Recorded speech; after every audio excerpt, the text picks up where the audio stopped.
Yeah, thank you, and thank you for the opportunity to speak here. So this is basically part of my PhD thesis, which I wrote here under the supervision of Katharina Stroppel. So I want to start with a classical problem, namely we look at GLM conjugacy classes of nilpotent elements in, well, or endomorphisms of C to the M. And what we learn in linear algebra is that we can easily classify them in terms of partitions of M. And how does this bijection go?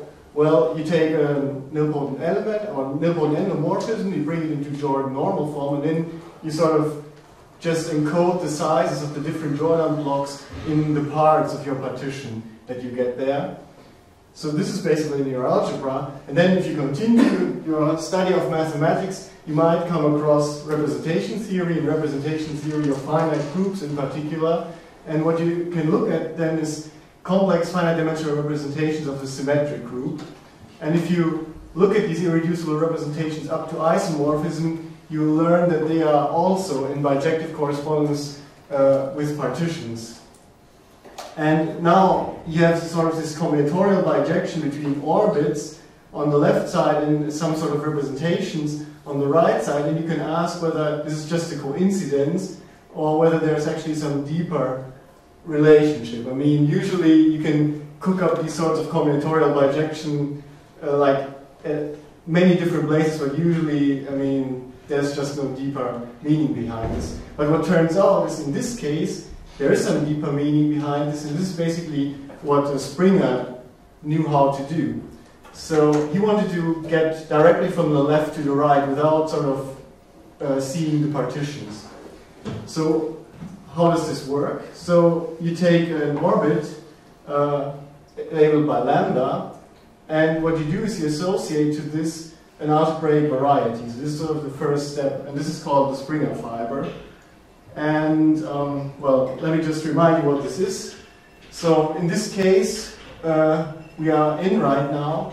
You can just take a nilpotent endomorphism of Jordan type lambda. So you just take some element inside your orbit labeled by lambda, and then you look at flags. You look at flags inside the C to the M, which are fixed by this nilpotent operator. So the operator, sort of, if you apply the operator to the ith space, you end up one space below here. And this doesn't really depend on a specific choice of your x inside your orbit. So yeah, this is really, I just label it by this partition instead of mentioning the specific choice of operator here. Okay, so now we have an algebraic variety, but we somehow need to get a representation out of this. And there's some obvious, more or less obvious way to do this, namely you take cohomology of this. And now the theorem, which is due to Springer, says that you can actually construct an action of the symmetric group on this cohomology ring. And if you look at the top degree cohomology, so the top non-vanishing cohomology, then you actually get the irreducible Specht module, which is labeled by this partition lambda. And so you get a correspondence between irreducible finite dimensional complex representation of the symmetric group and nilpotent orbits here. Okay, so this is sort of the basic story, and what we're interested in today is to sort of go away from type A. So what I do is I take some G, a connected reductive complex algebraic group, and I take its Lie algebra, denoted by little g, and then I can look at orbits, nilpotent orbits in this setup, and the symmetric group sort of gets replaced by the Weil group in this case. And yeah, so you sort of want to have a correspondence between irreducible representation of this Weil group, which in type A is exactly the symmetric group, and nilpotent orbits. So let's just look at an example and see if this works. So there's an old theorem by Gerstenhaber, which states that if you look, for example, if G is a symplectic group, so this is just some special case now, type C, which is one of the things I want to talk about, then you can look at the conjugacy class of nilpotent elements in the symplectic Lie algebra, and you see that they are in bijective correspondence with partitions of 2M, but then you have this additional condition that odd parts occur with even multiplicity. So not all Jordan types appear. So this is the next sentence here. So the partition, it still encodes the size of the Jordan block, but this additional condition tells you that not all of them appear. Okay, so let's work this out in the case of 4. So I've written down all partitions of 4, I hope.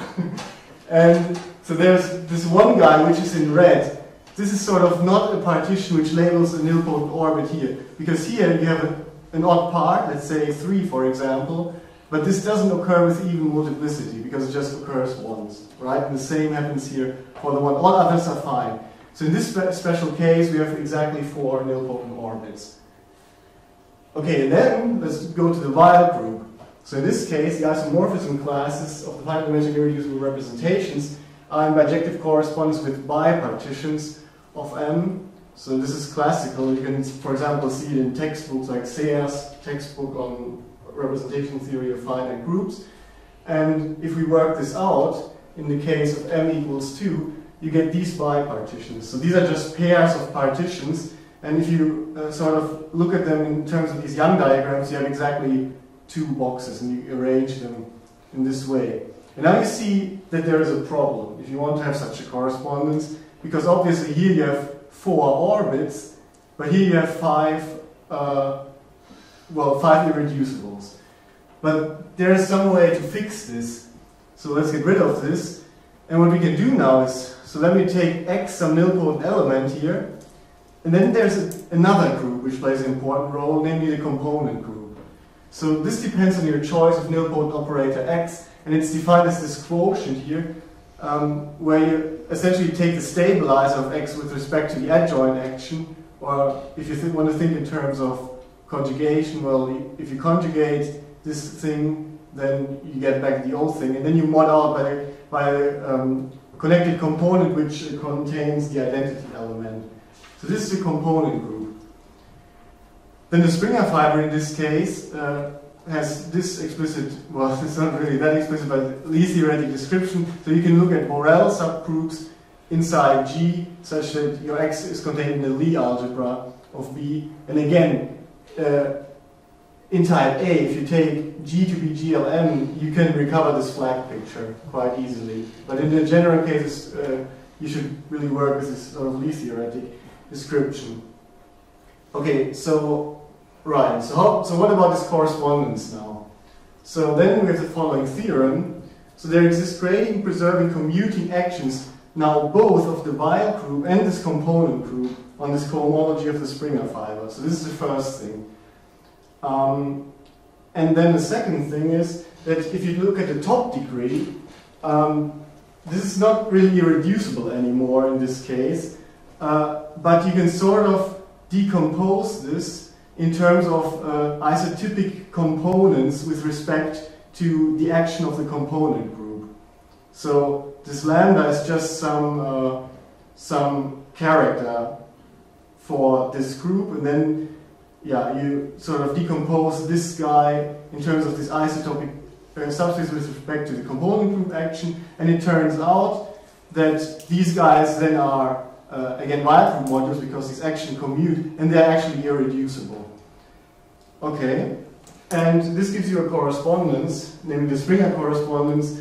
So you get an injection for which sort of takes an irreducible finite dimensional complex representation of the Weil group, and it associates to this an orbit, but you also have this additional thing, namely which tells you for which character this irreducible representation appears here. Okay, so this is sort of the general setup. And I want to make a couple of remarks about this. So in particular you're saying every irreducible representation of VG appears in this way? Or? Right. Yeah, so the statement basically is every irreducible representation can be realized. So this is the first thing. And the second thing for a unique sort of pair of this form. Yeah. Right. Okay, so a couple of remarks about this. So this Weil group action is not induced from an action on the space. So this is maybe the first thing that you think of. I mean, how do you get actions of a group on cohomology? Well, you act on the space, and then you pass to cohomology when you get an induced action. This is not the case here. So you actually need like really sophisticated methods from geometric representation theory. And what you actually do is you construct an action of some sort of sheaf, and then restrict this action to its stalks, which turn out to be isomorphic to the cohomology rings of this Springer fiber, but it's actually, well, there's no, it's not elementary. So it's really hard to understand this. In particular, this action is not well understood at all. So if you really want to describe how it acts on maybe a basis of cohomology. And another thing is that the topology and the geometry of the Springer fibers themselves is also not well understood. So in general, they decompose into many irreducible components because they're in general very singular. And sort of what I want to do is I want to look at these two-block. I want to look at this two-block case now. And I want to understand these things a little better. So for example, I want to give a combinatorial description of this action. So this is sort of the goals for today in this special case. And I also want to understand this explicitly. So yeah, this is the goal. So now let's go to type B first.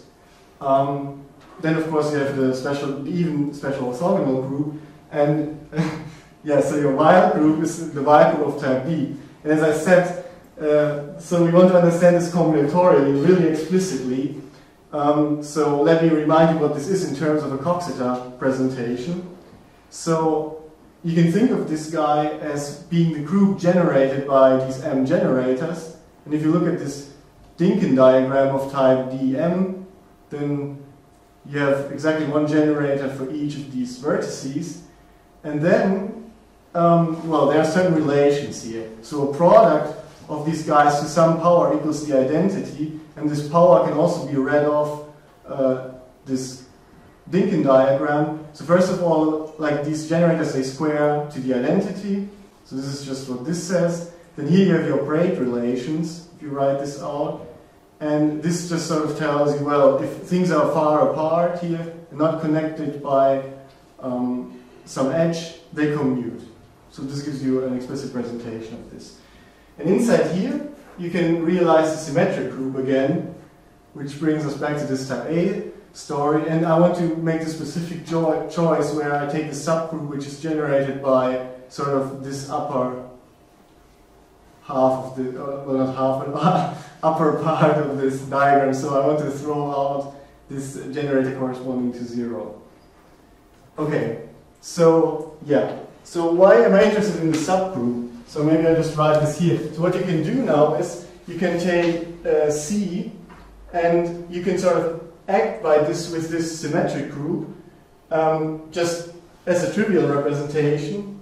And then you can also take the group algebra of this Weyl group, and you can also act on this, say, from the right with this symmetric group just by restricting the action. So you can basically look at this tensor product.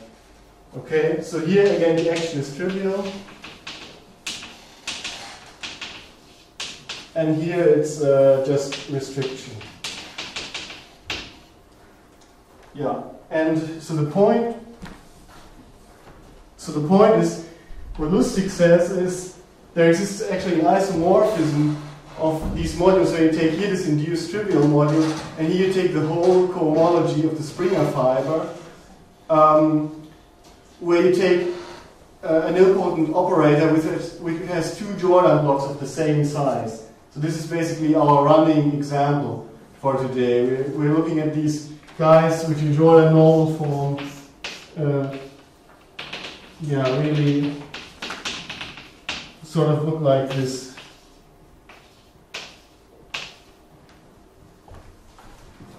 Okay, and I want to take this theorem sort of as a starting point for my study of this guy, because as I said, I want to understand this guy better, and this seems pretty easy to understand, at least easier than the left side, because it's a representation theory of finite groups. Okay, so this guy here, let's analyze it, and it turns out that this guy has two interesting bases. I mean, first of all, there's a standard basis, which I'm going to denote by B lambda, and there's also a Kazhdan-Lusztig basis, which I'm going to denote by this underline here. And whenever you have two interesting bases, well, you can ask, well, what is the base change matrix, and in particular, what are these coefficients? And it turns out that they are really interesting, as probably many of you know. So, where do these coefficients appear?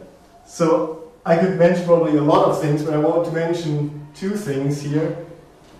First of all, you can look at the principal block of parabolic category O for this Lie algebra here, where you take a maximal parabolic of type A, and then the multiplicities of simples in Bernal modules can be expressed in terms of these coefficients here.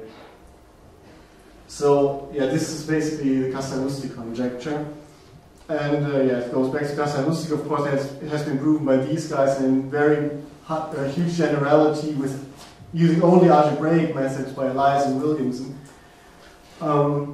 Yeah, so this is one point, and another point is, which we saw in Martina's talk yesterday. So we can look at this Brouwer algebra, which appears as a centralizer algebra for symplectic and orthogonal Lie algebras. And if you look at these guys in the non-semi-simple case, in this case they do not appear as centralized algebras for the orthogonal or symplectic Lie algebra, because then they would be semi-simple. But if you choose this parameter here, so maybe this Brouwer algebra, so this depends on the parameter, where you sort of, if you, so this sort of gives you a parameter how you remove a circle, basically. If you have these pictures, and then sort of the circle removal is multiplication by this delta. And if you choose delta to be an integer, it can happen that this becomes semi-simple. And this means, of course, this is interesting from a representation theoretic point of view. And in this case, yeah, you can define cell modules, and you have simples, and then again you can look at multiplicities, and they are given again by these Kazhdan-Lusztig polynomials here. Okay, so these are just a couple of examples where they appear.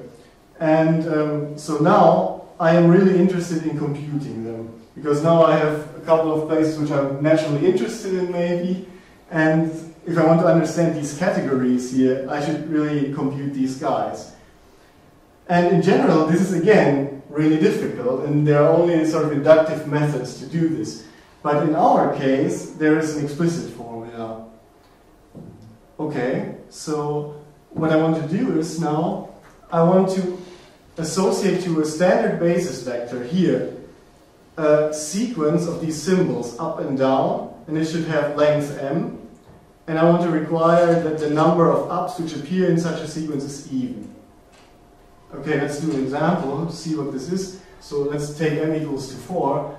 Then I've written down all the sequence of length 4, and you can check that these are precisely the examples where you have an even number of ups. Okay, and on the other hand, I want to identify a Kazhdan-Lusztig basis vector with a cup diagram on m vertices. Okay, so what's a cup diagram? So think of a rectangle in the plane, and you fix a couple of vertices, precisely m vertices on top, and what you do then is you sort of connect these vertices pairwise by cups, such that this diagram remains crossingless, or you can attach, let's say, rays to some vertices which connect the vertex with a point on the bottom. So, and you require that everything remains crossingless. And what I additionally want to require in this case, in this type D setup, is that you can decorate these guys with certain markers here. And the condition for a decoration is that you're only allowed to put a decoration here if this decoration is sort of accessible from the left side of this rectangle. So for example, you're not allowed to put a marker here, because then you cannot connect it to this edge without crossing this arc which sort of sits above it. Or you cannot put a marker here, because then you'd have to cross this ray. But you'd be allowed to put a marker here, because this is fine, for example. So this is the rule, and we saw this, so people who were here last week saw this in Katharina's talk already. So she sort of described it as looking from the left onto this diagram, and then you have to, the markers have to be visible. Okay, so I look at these kinds of diagrams, and I require this kind of technical condition that the number of rays with a marker plus the number of cups without a marker is even. And again, in this case, you get exactly these diagrams.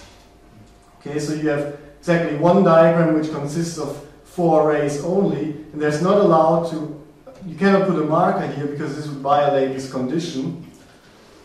Right, then you would have 1 here, 0 here, which is not even. So this is the only diagram without any cups. Then you have your diagrams, no, the top row is the diagrams with 1 cup.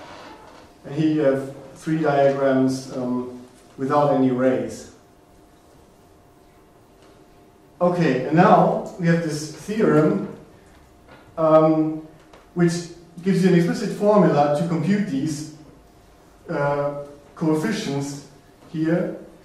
Namely, what you do is you take a diagram, or you take, let's say you take a Kazhdan-Lusztig basis vector here, then you apply your psi to this, so this gives you a cup diagram. Then you take a standard basis vector, apply your phi to this, this gives you a sequence like this, and now you can stick this sequence on top of such a diagram.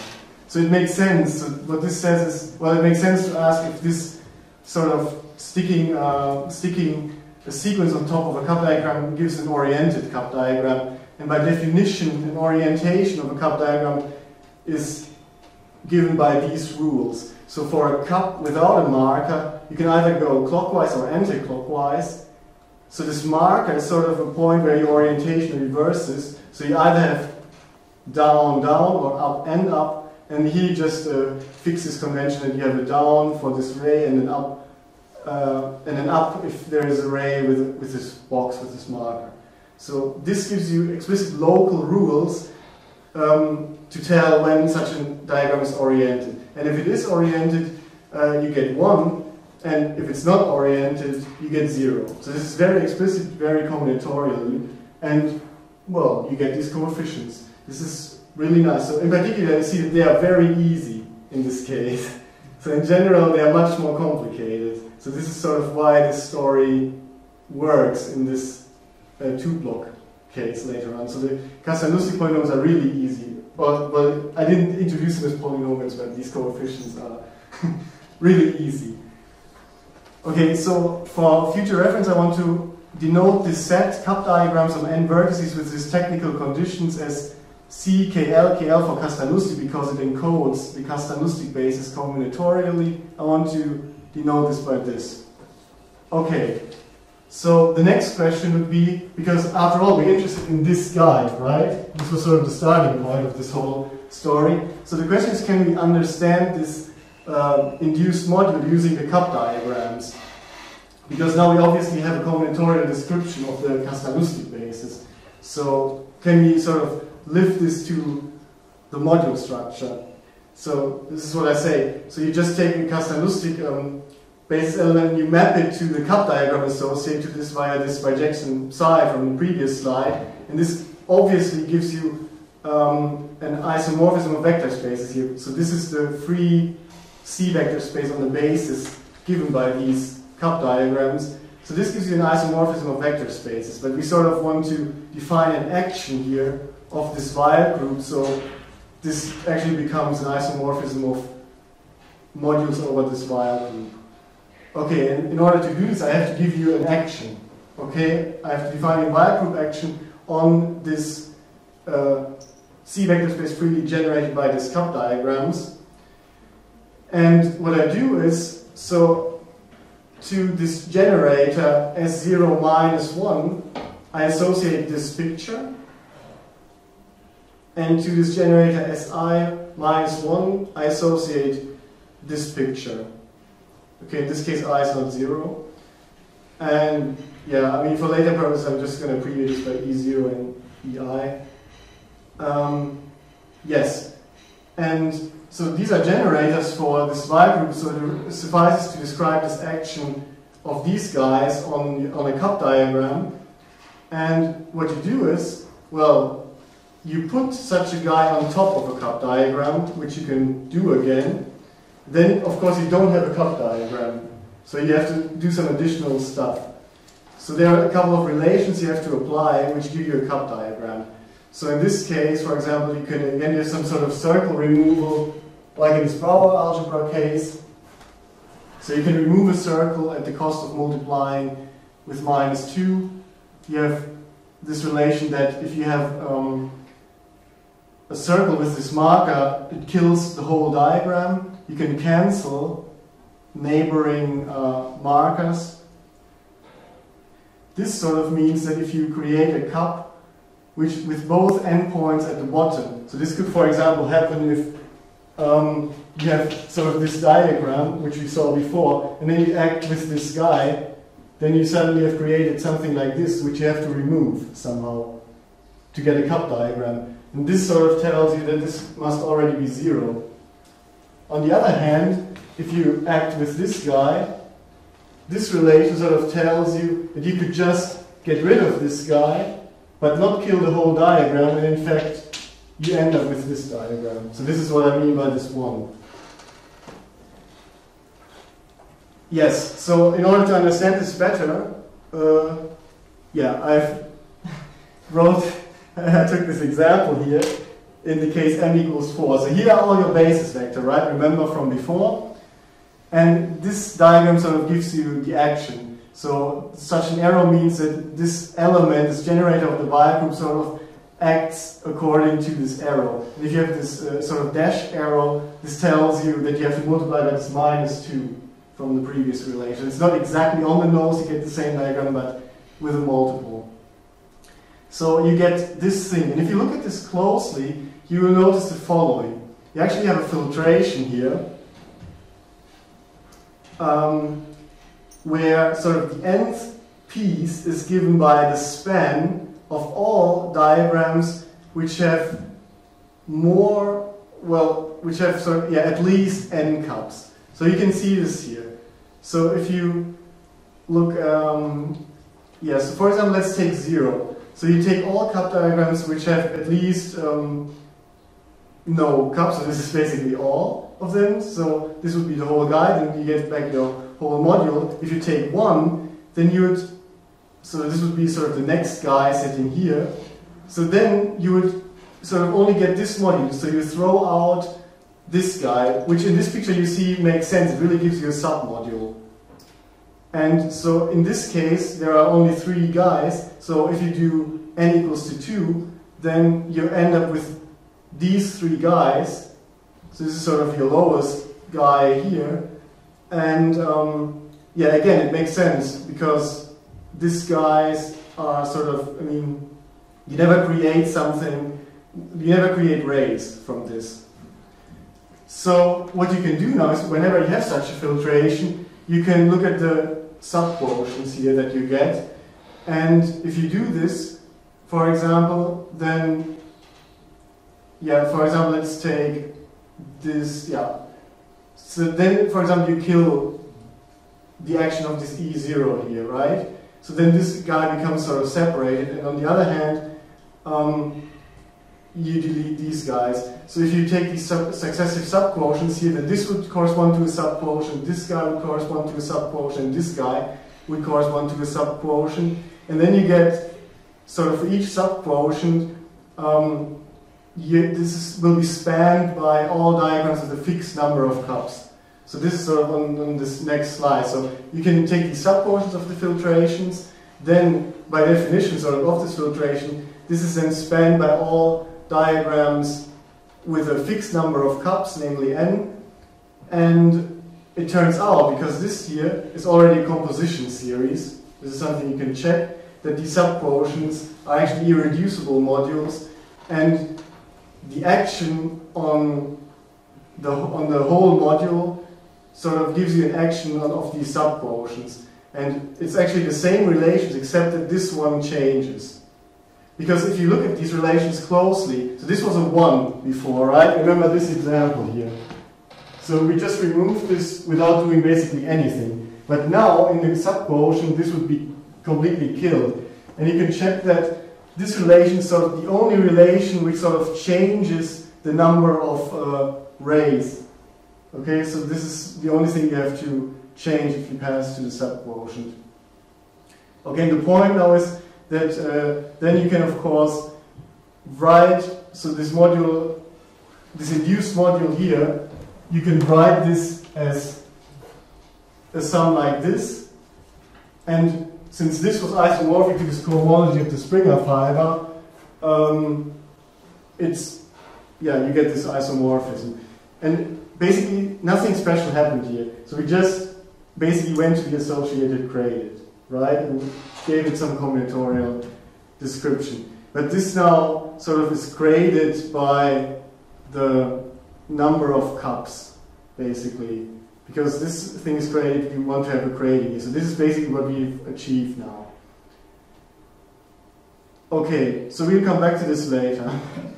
So now we've introduced a lot of combinatorics.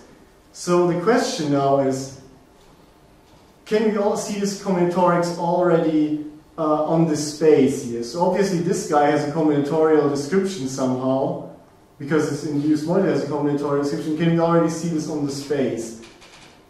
Or do the cup diagram and combinatorics tell us anything about the topology of the Springer fiber, or maybe even in more general cases for arbitrary two-block Springer fibers? And this is the case. So what I want to do is I want to look at this 2-sphere embedded in R3, and I fix 2 points, namely, say, the north pole P and some other point which doesn't interact with P. Let's call it Q. And yeah, so now I can take a cup diagram. So it's just some cup diagram of n vertices, which satisfies technical condition, remember? And inside here I can only look at the cup diagrams with exactly k over 2 cups. Okay, so I fix a partition here, a 2-row partition, and I look at these diagrams with precisely k over 2 cups, and this k is given by the smaller part of your 2-row partition here. Okay, let's take a diagram here. Okay, so now what I want to do with this is the following. So I look at an m-fold product of spheres, and given this cup diagram A, I want to associate to this some submanifold inside this m-fold product of the sphere. And this should be defined in such a way that the cup diagram sort of defines this, of course. And the way this is done is you identify coordinates if the vertices I and j are connected by a cup with a marker. So this is one relation that sort of gets imposed by the diagram here. You identify them antipodally if they are connected by a cup without a marker. You set a coordinate equal to P, so this north pole here, if there is a ray connected with a marker connected to the ith vertex. Yeah, so now there are 2 cases, maybe I display them both. So now, if you have a ray without a marker, you have to distinguish between oh, this is still wrong. Okay, so this should be leftmost. Okay, so the leftmost ray, you distinguish between the leftmost and not the leftmost ray. So this is precisely the ray which is allowed to have a marker or not. And yeah, then if this is the rightmost ray, you set this equal to minus P and otherwise equal to Q. So the cup diagram sort of cuts out a submanifold of this product here. And this is obviously isomorphic to the number of cups, because each cup sort of gives you a sphere.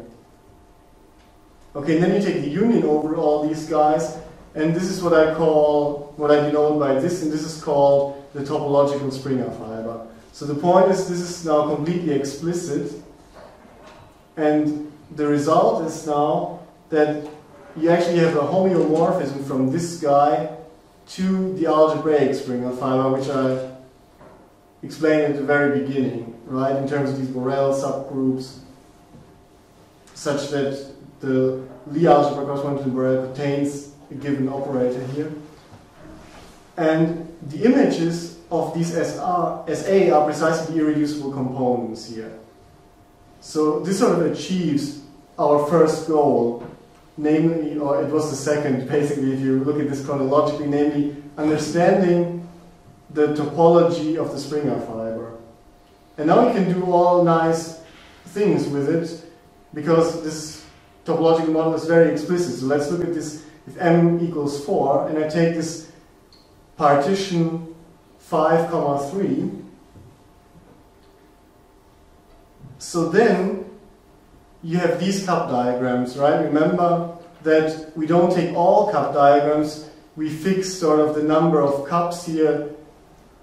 So this, the smaller part of the two-row partition sort of gave you the number of cups. So you divide this by 2 and take this lower Gauss bracket. So this is what we did. So you have one cup here, and these are all the guys. If you remember, I mean, we've seen these on many slides now. They're precisely these guys. Yeah, and if you apply these relations, you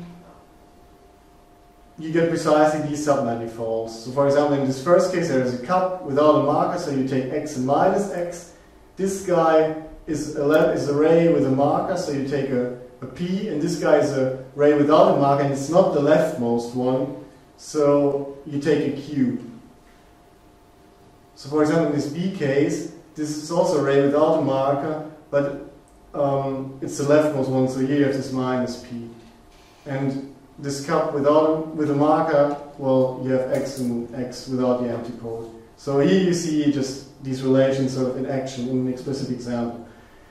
So each of these guys gives you a sphere, and sort of this topological model easily gives you a method to compute the intersections. So if you do this, you end up with a picture like this. So what you get here is a Kleinian singularity of type D4 in this case. So you have, yeah, if you look at the Stinking diagram of type D4, then each vertex corresponds to a sphere, and the intersections are given by the edges.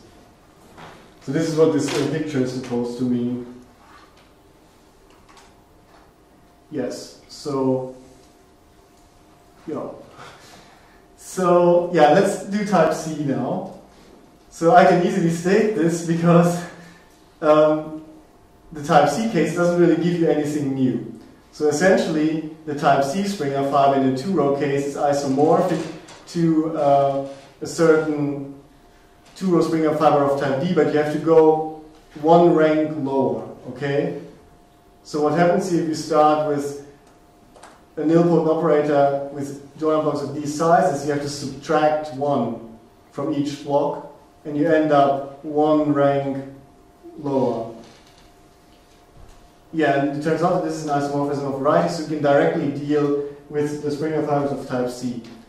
So this might sort of come as a surprise to many people, so I want to explain some philosophy behind this. I think maybe this is even the reason why Katharina told me to prove this. Maybe she was thinking in terms of this philosophy, which sort of gives you an explanation why this should be true. So first of all, so this is not philosophical, so this is rigorous mathematics, actually. So here, I mean, so okay, so what do we have here? So here we have this parabolic category O, which we've seen before. And sort of, well, you can realize this geometrically by looking at perverse sheaves on an isotropic. So this is the notational isotropic Riemannian of M planes inside C to the 2M with respect to a non-degenerate symmetric bilinear form.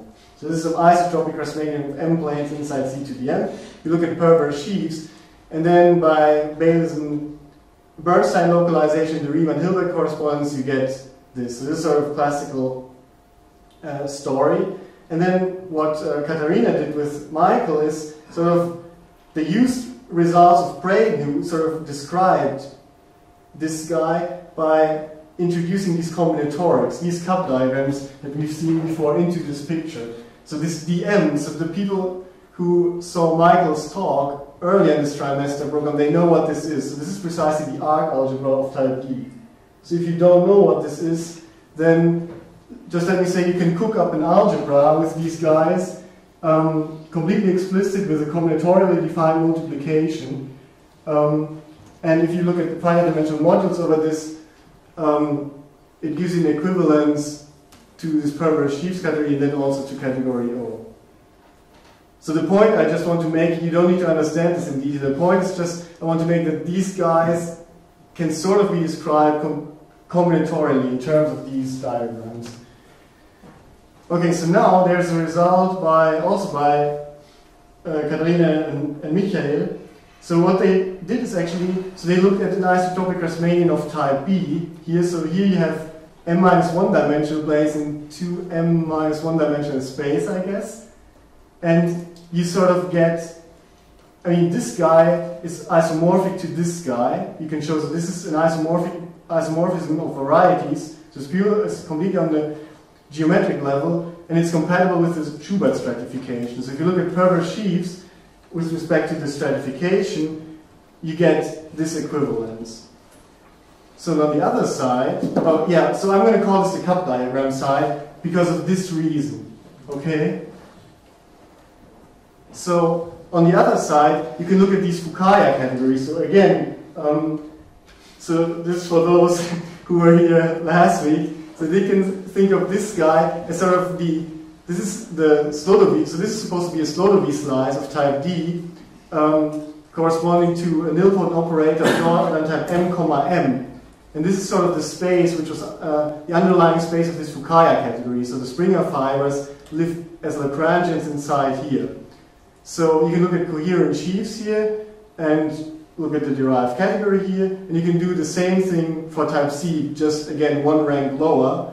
And so the point is that this was actually proved recently, but it's not on the archive yet, but I was informed that this is proven, that you can actually get an isomorphism of algebraic varieties from this guy to this guy, and then again you can sort of, it induces this whole guy here, so this isomorphism on the whole thing, basically. And if you have this, sort of since the Springer fibers live inside here, this should sort of already tell you that something like this should be true, maybe. Yes, I'm going to call this the Springer fiber side.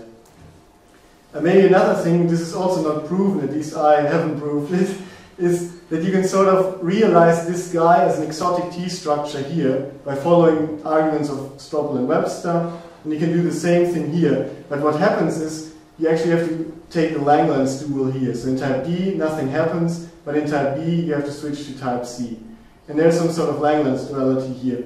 So this sort of explains this fact, and maybe this going to the Langlands dual side sort of explains you why both of these guys can be described using the same cup diagram combinatorics, because these guys are sort of both described by this arc algebra of type D. Yes. So this is just some sort of philosophy behind this. Yeah, so now I want to come to the wide group action, right? Because this is still what we want to understand. And so what you already see from this picture, I sort of expect the wide group action of type C to be nice and have a nice description in terms of these cup diagrams, as well as the type D version. So this is sort of what I read from this. Okay, so let's construct the Springer representation in an elementary new way using this topological model. After all, this is what I promised you sort of at the beginning. And there's an easy way to do this now without parabolic sheaves or anything, just ordinary algebraic topology. So this guy, of course, naturally lives inside here by definition. And what you can do is you can act on this space by the wide group, and this action is explicitly given as follows. So your S0, it acts by permuting the first two variables, but additionally puts in a minus sign. And you have your other generators, they just permute without the sign. Okay, so this gives you an action really on the space here. And then you pass to homology. So if you do this, you get an induced action on this space, and what you can check is that this injection, this inclusion, still remains an inclusion if you pass to homology. So there's of course something you have to prove, but it's true. So, well, this gives you an action here by just restricting this action here, because now we can actually view this guy as living inside here. And again, of course, you have to prove something, but it turns out that this is a stable submodule under this inclusion with respect to this action. So you get an action here. And the idea is pretty simple. And yeah, this will actually give you the Springer representation, which I'm going to explain in a moment. So the component group, for those of you who worry about the component group, in this case, it's trivial. So I don't have to worry about this for now. Okay, so in order to describe this action, so we have constructed this action here. So this gives you some action here, but we still need to understand it better. So I want to construct a basis here on which I can act and describe this action. And what you can do is you can decompose this guy into cells explicitly, and the cells are labeled by these cup diagrams and n vertices here, which also label the basis of this induced module. Okay? And this again is not something that's just some stupidly chosen labeling set. It actually makes sense because you can actually write down these cells explicitly in terms of the cup diagram combinatorial. So I'm not going to go through this in detail now, and it's not really important. But the point is, you have a description similar to the description of the irreducible components, which gives you just explicit relations here on the cells. So you get, so this is really explicit again. And if you have this, these guys give you somehow a distinguished basis of the homology here. And yeah, so the homological degree of a basis vector like this, so you take the class of this cell here, you can read of the homological degree that is by counting the cups, because essentially sort of, yeah, I mean, this is what happens here. So the cups sort of give you, each cup gives you an affine space, basically. So this is the degree here. And if you're wondering where the cell partition comes from, this is actually pretty natural. You can, for example, get this from a C star action on the Springer fiber, which you get by, I mean, so you can prove that there's a torus action of a maximal torus on the flag variety of type D, and if you sort of take the maximal torus which commutes with a given nilpotent operator, it induces you a C star action on the Springer fiber. And this action has finitely many fixed points, and you can look at the attracting cells in the sense of Ialinis and Biorula, and you actually, this gives you this decomposition, but we've just described it topologically. So this has sort of a natural background, and so you could, in particular, for those who were here last week, you can think of this as these generalized irreducible components, which gives you this generalized Fukaya category, if you remember this. If not, it doesn't matter for now. Okay, now the theorem is that we have an isomorphism of Weyl group representations where you take the nth, or the 2nth degree homology here, and you can identify this with this subquotient that we talked about earlier. And this isomorphism is completely explicit. So you take the homology class given by the cell corresponding to this cup diagram here, and you send it to the class of this Kazhdan-Lusztig basis vector indexed by A in the subquotient. And yeah, so this is an isomorphism, and this tells you, I mean, and this is nice. So why is this nice? So what we have done now is we have sort of constructed an explicit basis here, which naturally appears from geometry. Then we have constructed an action here, which comes from an action on the space. It still doesn't come from an action on the Springer fiber, but it comes naturally from an action on the space. And this action can be identified with this combinatorial action that we discussed in detail here. So sort of everything has been geometrized. So this basis has been geometrized, and the action is nice and easy and can be described using these scaling relations basically that describe this guy. And in particular, this gives you back the Springer representation. Right? Because if you take the sum, if you take all these guys and then you take the sum here, then you get the total homology here, and we've seen before that the sum of all these subportions gives you this whole guy out. So it recovers the Springer representation. And you can also see this using... Oh yeah, so maybe I should say I haven't said this. So the Springer correspondence itself, this has a combinatorial description in terms of the Lusztig-Sochi algorithm. So you can also use this to see that we've actually computed the right modules in each degree using this elementary construction. Okay, so now I have 2 slides left, and what I want to explain is, so now I want to go again to type C, because then you actually get a non-trivial component group, and so this would then we would have come full circle, because I wanted to say at least something about the component group, because it played an important role at the beginning of this talk. So again, the question, so how can we reconstruct the component group action on the topological model, and how can we describe this diagrammatically? So let's take an nilpotent endomorph, or a nilpotent operator inside, or a nilpotent element inside this Lie algebra here. And again, I'm only focusing on the case where we have 2 blocks of equal size.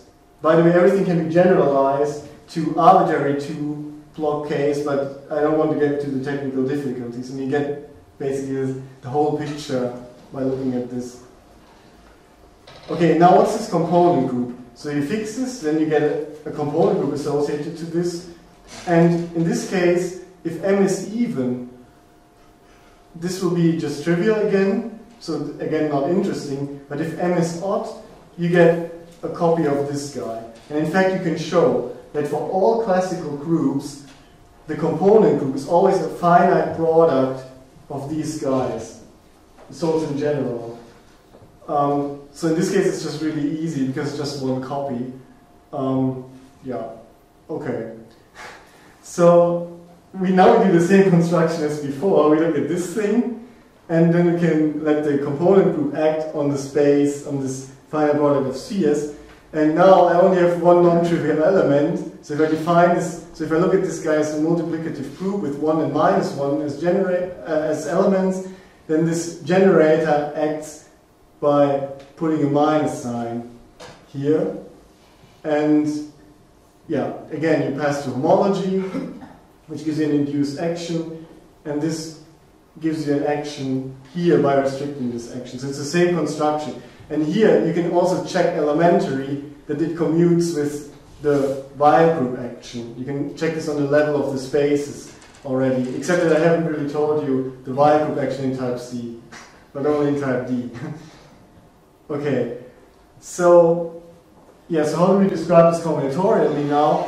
So you take a cup diagram, and so let's assume the following thing. So there's a cup connected to the first vertex, okay? So let's suppose there's a cup connecting vertex 1 and some other vertex I, and let's suppose the leftmost ray, so if you think, so this guy would be 1, and in this example 4 would be your I, and J would be 5. So this is the leftmost ray. And then you can look at this table. So this gives you sort of all local configurations that can appear. So you could have like no markers at all. You could have both the ray and the cup decorated with a marker. And then you have these kinds of things. And associated to these guys, I define a cup diagram A star. And what this does, it sort of inverts the marker placement. So if whenever there's a marker here, then you delete it, both for the cup as well for the ray. And if there's no one, you just create it, sort of. But this is only locally, so all the other pieces of this diagram remain unchanged. And you can see that this sort of operation gives you a cup diagram. So this cup diagram is always, again, inside this CKLM, it satisfies this sort of technical Kazhdan-Lusztig condition. Okay, and now how do we describe this action? So the action of this component group, on this case, if M is odd again, so this is kind of important, right? Because in order to make sense of this, we need to have at least an array. So if n is even, you'd only have cups in this case. But this is fine because then the component group is trivial, and in the case of m is odd, it was precisely this guy. And what you can do now is, of course, you view this guy using this isomorphism of varieties that we had before we talked about this philosophy. You can view this as the type C Springer fiber. And yeah, so the action here is then given as follows. So this generator acts on the class indexed by alpha A as follows. So if there is an array connected to the first vertex, it just doesn't do anything. You just get back the same class. And if one is connected to a cup, so this is basically the setup that we have here, then you change A to A star. Yeah, and that's it basically. And what this enables you now is, I mean, now you can sort of describe everything completely explicitly in this two-row case at least. Now you can write down this isotypic decomposition into subspace explicitly, give explicit bases, because it's now easy to write down bases in terms of these cup diagrams for each isotypic subspace. And then you can really see how the Y group acts again on these subspaces and really related explicitly to the irreducible representations, in this case of the Y group. Yeah, and I think I stop there.